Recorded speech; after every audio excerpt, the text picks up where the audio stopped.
शरणागत वृंदावनलाल वर्मा। रज्जब कसाई अपना रोजगार करके ललितपुर लौट रहा था। साथ में स्त्री थी और गांठ में 200-300 की बड़ी रकम। मार्ग बीहड़ था और सुनसान। ललितपुर काफी दूर था, बसेरा कहीं न कहीं लेना ही था, इसलिए उसने मणपुरा नामक गांव में ठहर जाने का निश्चय किया। उसकी पत्नी को बुखार हो आया था, रकम पास में थी और बैलगाड़ी किराए पर करने में खर्च ज्यादा पड़ता, इसलिए रज्जब ने उस रात आराम कर लेना ही ठीक समझा। परंतु ठहरता कहाँ, जात छिपाने से काम नहीं चल सकता था। उसकी पत्नी नाक और कानों में चांदी की बालियां डाले थी और पैजामा पहने थी। इसके सिवा गांव के बहुत से लोग उसको पहचानते भी थे। वो उस गांव के बहुत से कर्मण्य और अकर्मण्य ढोर खरीद कर ले जा चुका था। अपने व्यवहारियों से उसने रात भर के बसेरे के लायक स्थान की याचना की। किसी ने भी मंजूर न किया। उन लोगों ने अपने ढोर रज्जब को अलग अलग और लुके छिपे बेचे थे। ठहरने में तुरंत ही तरह तरह की खबरें फैलती, इसलिए सबों ने इनकार कर दिया।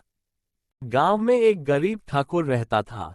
थोड़ी सी जमीन थी जिसको किसान जोते हुए थे, जिसका हल बैल कुछ भी न था, लेकिन अपने किसानों से 2-3 साल का पेशगी लगान वसूल कर लेने में ठाकुर को किसी विशेष बाधा का सामना नहीं करना पड़ता था। छोटा सा मकान था, परंतु उसको गांव वाले गड़ी के आदर व्यंजक शब्द से पुकारा करते थे और ठाकुर को डर के मारे राजा शब्द संबोधन करते थे। शामत का मारा रज्जब इसी ठाकुर के दरवाजे पर अपनी ज्वग्रस्त पत्नी को लेकर पहुंचा। ठाकुर पौर में बैठा हुक्का पी रहा था। रज्जब ने बाहर से ही सलाम करके कहा, दाऊजू एक बिनती है। ठाकुर ने बिना एक रत्ती भर इधर उधर हिले डुले पूछा, क्या? रज्जब बोला, मैं दूर से आ रहा हूँ, बहुत थका हुआ हूँ। मेरी औरत को जोर से बुखार आ गया है।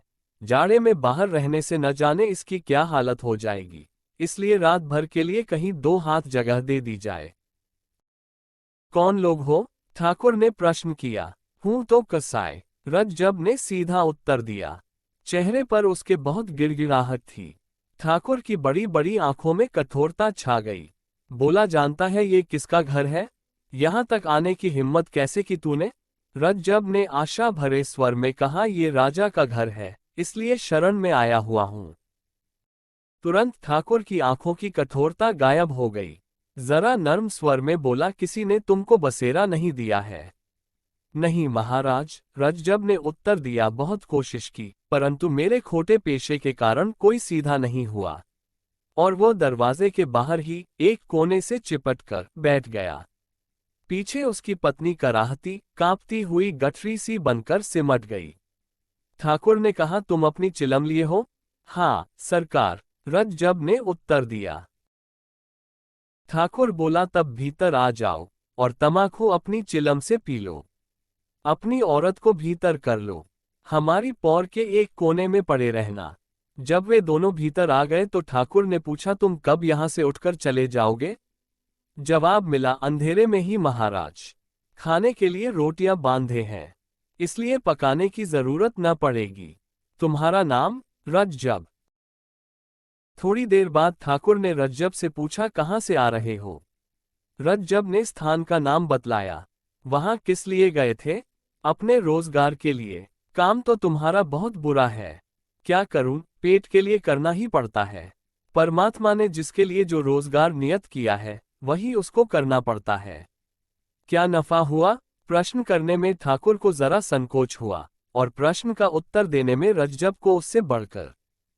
रज्जब ने जवाब दिया, महाराज पेट के लायक कुछ मिल गया है, यूं ही। ठाकुर ने इस पर कोई जिद नहीं की। रज्जब एक क्षण बाद बोला, बड़े भोर उठकर चला जाऊंगा, तब तक घर के लोगों की तबीयत भी अच्छी हो जाएगी। इसके बाद दिन भर के थके हुए पति पत्नी सो गए। काफी रात गए कुछ लोगों ने एक बांधे इशारे से ठाकुर को बाहर बुलाया। एक फटी सी रजाई ओढ़े ठाकुर बाहर निकल आया। आगंतुकों में से एक ने धीरे से कहा, दाऊजू आज तो खाली हाथ लौटे हैं, कल संध्या का सगुन बैठा है। ठाकुर ने कहा, आज जरूरत थी, खैर कल देखा जाएगा। क्या कोई उपाय किया था?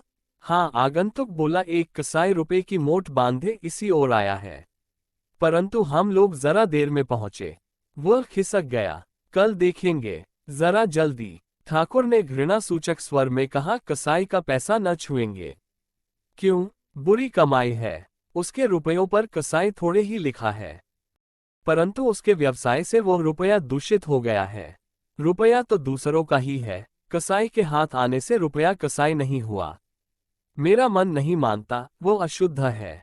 हम अपनी तलवार से उसको शुद्ध कर लेंगे। ज्यादा बहस नहीं हुई। ठाकुर ने सोचकर अपने साथियों को बाहर का बाहर ही टाल दिया। भीतर देखा, कसाई सो रहा था और उसकी पत्नी भी। ठाकुर भी सो गया।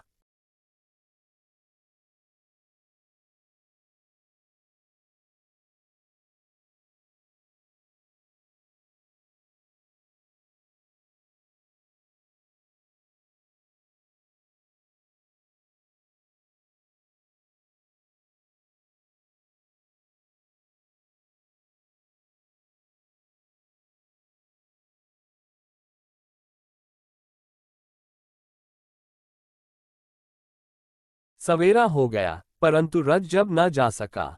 उसकी पत्नी का बुखार तो हल्का हो गया था, परंतु शरीर भर में पीड़ा थी और वो एक कदम भी नहीं चल सकती थी। ठाकुर उसे वहीं ठहरा हुआ देखकर कुपित हो गया।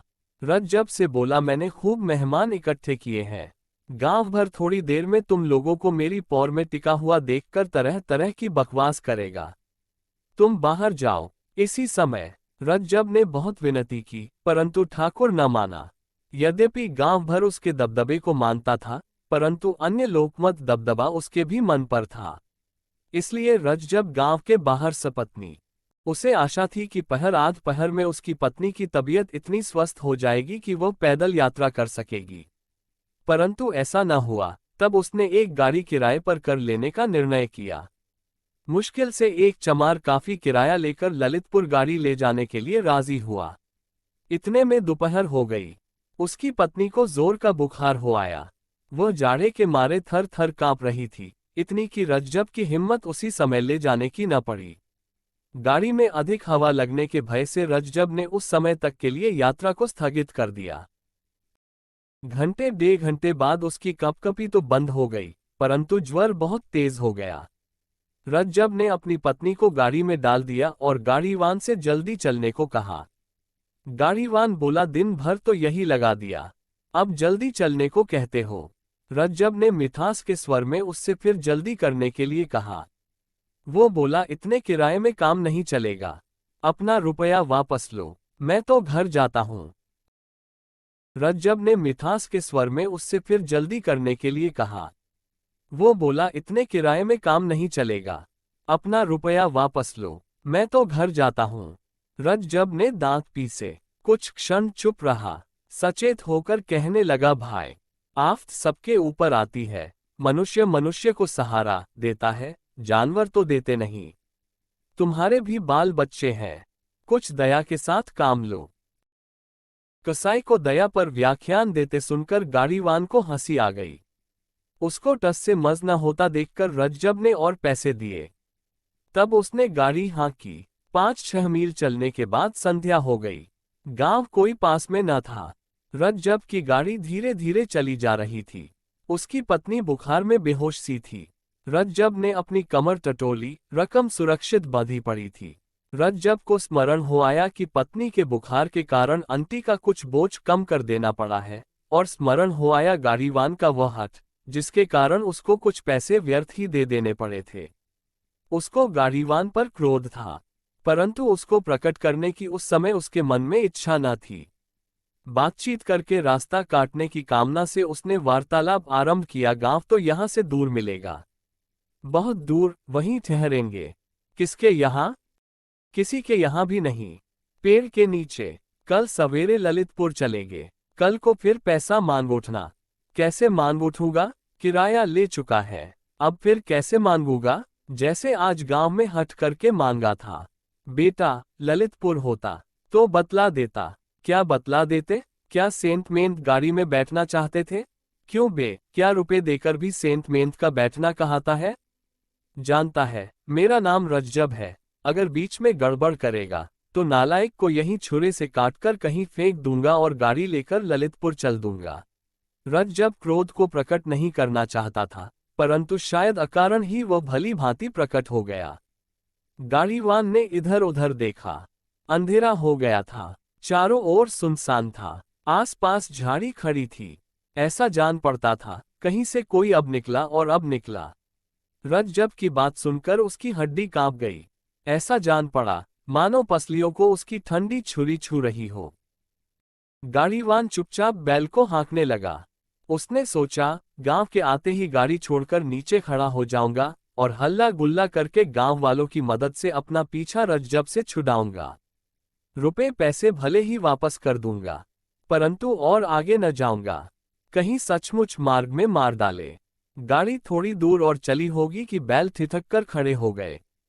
रज्जब सामने न देख रहा था, इसलिए जरा कड़क कर गाड़ीवान से बोला, क्यों बे बदमाश, सो गया क्या? अधिक कड़क के साथ सामने रास्ते पर खड़ी हुई एक टुकड़ी में से किसी के कठोर कंठ से निकला, खबरदार जो आगे बढ़ा। रज्जब ने सामने देखा कि 4-5 आदमी बड़े बड़े लठ बांधकर न जाने कहां से आ गए हैं। उनमें तुरंत ही एक ने बैलों की जुआरी पर एक लठ पटका और 2 दाएं बाएं आकर रज्जब पर आक्रमण करने को तैयार हो गए। गाड़ीवान गाड़ी छोड़कर नीचे जा खड़ा हुआ। बोला, मालिक मैं तो गाड़ीवान हूं, मुझसे कोई सरोकार नहीं। ये कौन है? एक ने गर्ज कर पूछा। गाड़ीवान की घिघी बांध गई, कोई उत्तर न दे सका। रज्जब ने कमर की गांठ को एक हाथ से संभालते हुए बहुत ही विनम्र स्वर में कहा, मैं बहुत गरीब आदमी हूं, मेरे पास कुछ नहीं है, मेरी औरत गाड़ी में बीमार पड़ी है, मुझे जाने दीजिए। उन लोगों में से एक ने रज्जब के सिर पर लाठी उबारी। गाड़ीवान खिसकना चाहता था कि दूसरे ने उसको पकड़ लिया। अब उसका मुंह खुला, बोला, महाराज मुझको छोड़ दो, मैं तो किराए से गाड़ी लिए जा रहा हूं, गांठ में खाने के लिए 3-4 आने पैसे ही हैं। और यह कौन है, बतला? उन लोगों में से एक ने पूछा। गाड़ीवान ने तुरंत उत्तर दिया, ललितपुर का एक कसाई। रज्जब के सिर पर जो लाठी उबारी गई थी वह वहीं रह गई। लाठी वाले के मुंह से निकला, तुम कसाई हो, सच बताओ। हाँ महाराज, रज्जब ने सहसा उत्तर दिया, मैं बहुत गरीब है, हाथ जोड़ता हूं मुझको मत सताओ, मेरी औरत बहुत बीमार है। औरत जोर से कराही। लाठी वाले उस आदमी ने अपने एक साथी से कान में कहा, इसका नाम रज्जब है, छोड़ो, चले यहां से। उसने न माना, बोला, इसका खोपड़ा चकनाचूर करो दाऊजू, यदि वैसे न माने तो। कसाई हम कुछ नहीं मानते, छोड़ना ही पड़ेगा। उसने कहा, इस पर हाथ नहीं पसारेंगे और न इसका पैसा छुएंगे। दूसरा बोला, क्या कसाई होने के डर से दाऊजू आज तुम्हारी बुद्धि पर पत्थर पड़ गए हैं? मैं देखता हूं। और उसने तुरंत लाठी का एक सिरा रज्जब की छाती में अड़ाकर तुरंत रुपया पैसा निकाल देने का हुक्म दिया। नीचे खड़े हुए उस व्यक्ति ने जरा तीव्र स्वर में कहा, नीचे उतर आओ, उससे मत बोलो, उसकी औरत बीमार है। हो मेरी बला से। गाड़ी में चढ़े हुए लठैत ने उत्तर दिया, मैं कसाईयों की दवा हूं। और उसने रज्जब को फिर धमकी दी। नीचे खड़े हुए उस व्यक्ति ने कहा, खबरदार जो उसे छुआ, नीचे उतरो, नहीं तो तुम्हारा सिर चकनाचूर किए देता हूं। वो मेरी शरण आया था। गाड़ीवान लठैत झक सी मारकर नीचे उतर आया। नीचे वाले व्यक्ति ने कहा, सब लोग अपने अपने घर जाओ, राहगीरों को तंग मत करो। फिर गाड़ीवान से बोला, जा रे, हाँक ले जा गाड़ी, ठिकाने तक पहुंचा आना तब लौटना, नहीं तो अपनी खैर मत समझियो। और तुम दोनों में से किसी ने भी कभी इस बात की चर्चा कहीं की तो भूसी की आग में जलाकर खाक कर दूंगा। गाड़ीवान गाड़ी लेकर बढ़ गया। उन लोगों में से जिस आदमी ने गाड़ी पर चढ़कर रज्जब के सिर पर लाठी तानी थी, उसने क्षुब्ध स्वर में कहा, दाऊजू आगे से कभी आपके साथ न आऊंगा। दाऊजू ने कहा, न आना, मैं अकेले ही बहुत कर गुजरता हूं, परंतु बुंदेला शरणागत के साथ घात नहीं करता, इस बात को गांठ बांध लेना।